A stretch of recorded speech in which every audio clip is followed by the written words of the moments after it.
El Evangelio según Lucas. Es uno de los primeros registros de la vida de Jesús y en realidad es la primera parte de una obra de 2 volúmenes, Lucas y Hechos. Si comparas las líneas introductorias de ambos libros, es claro que vienen del mismo autor y hay pistas internas en el libro de Hechos, así como en la tradición temprana, que identifican al autor como Lucas, el acompañante de viaje y colaborador del apóstol Pablo, quien sabemos que también era médico. Lucas introduce su obra con un prefacio que nos dice cómo y por qué escribió este libro. Él reconoce que hay muchos otros buenos registros de la vida de Jesús, pero que él quería volver a las tradiciones del testimonio ocular de todos los discípulos que pudiera para producir lo que él llama un registro ordenado de las cosas que se han cumplido entre nosotros. Esa palabra, cumplido, nos muestra por qué Lucas escribió este registro. Para él, la historia de Jesús no es solo historia antigua. Quiere mostrar cómo es el cumplimiento de la larga historia del pacto de Dios en Israel. Y más grande que eso, la historia de Dios en todo el mundo. El diseño del libro es bastante claro.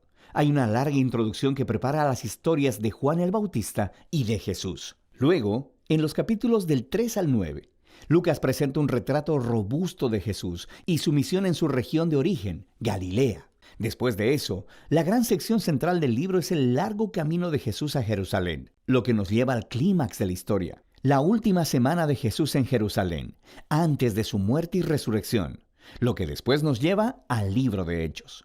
En este video nos enfocaremos en la primera mitad del Evangelio de Lucas. La introducción extendida cuenta en paralelo las historias del nacimiento de Juan el Bautista y de Jesús. Así que tienes a una pareja sacerdotal de ancianos, Zacarías y Elizabeth, a una jovencita soltera, María, y a José. Ambas parejas reciben una improbable promesa divina de que van a tener un hijo. Ambas promesas se cumplen cuando Juan y luego Jesús nacen y ambos padres cantan poemas de celebración.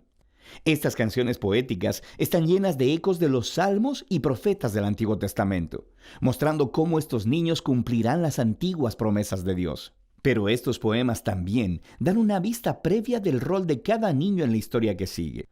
Juan es el mensajero profético prometido en la Torá y los profetas, que preparará a Israel para encontrarse con su Dios. Y Jesús, él es el rey mesiánico prometido a David, que traerá el reino de Dios sobre Israel y la bendición de Dios a las naciones, justo como él le prometió a Abraham. Después de esto, María lleva a Jesús al templo de Jerusalén para su dedicación, y 2 profetas ancianos, Ana y Simeón, ven a Jesús y reconocen quién es, y Simeón canta su propia canción, un poema inspirado en el profeta Isaías. Él dice: «Este niño es la salvación de Dios para Israel, y él se convertirá en luz a las naciones».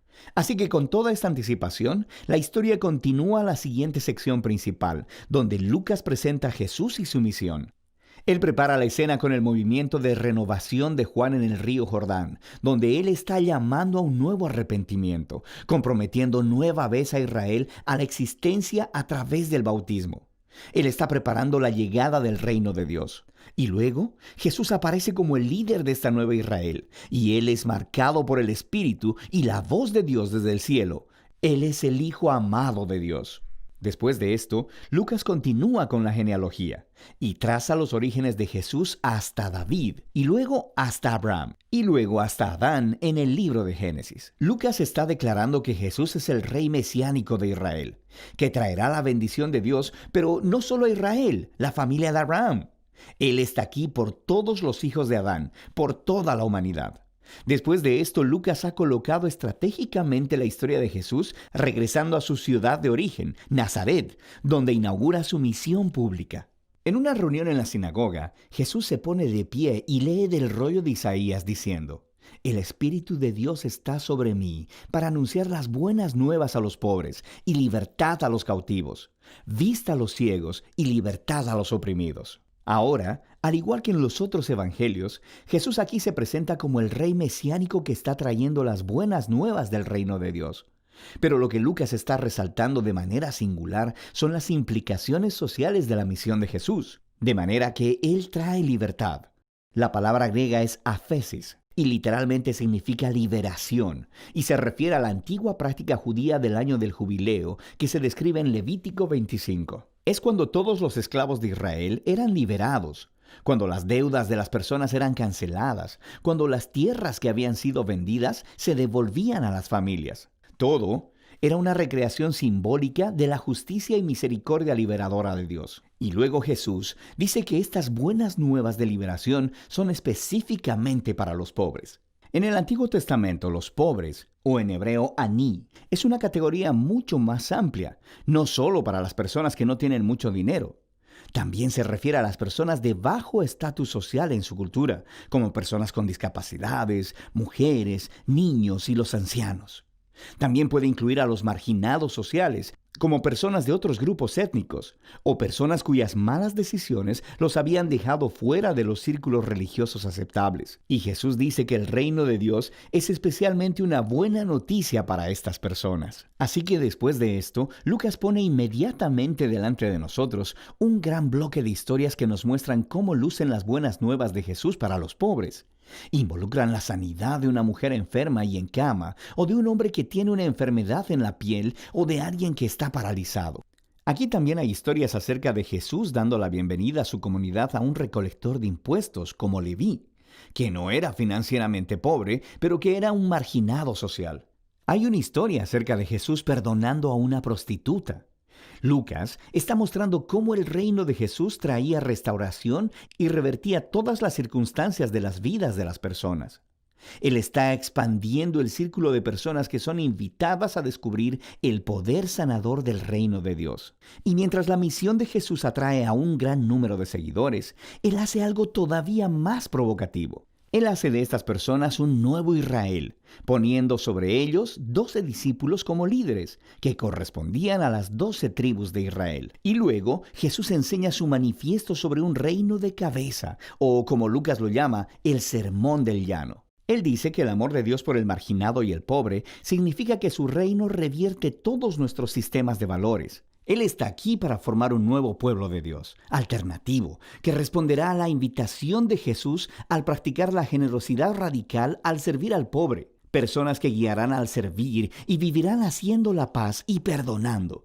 Personas que son profundamente piadosas, pero rechazan la hipocresía religiosa. Ahora, la visión radical de Jesús acerca del reino ha declarado tener autoridad divina.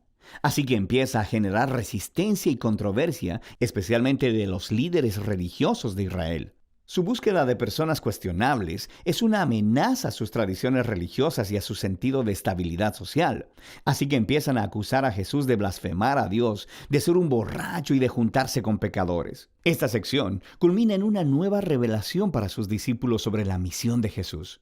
Él dice que sí, Él es el rey mesiánico y que establecerá su reino sobre Israel al morir en Jerusalén, al convertirse en el rey siervo sufriente de Isaías 53, que muere por los pecados de Israel. Y entonces, ¿la escandalosa idea? Se explora en la siguiente historia, mientras Jesús sube a una montaña con 3 discípulos y de repente se transforma delante de ellos.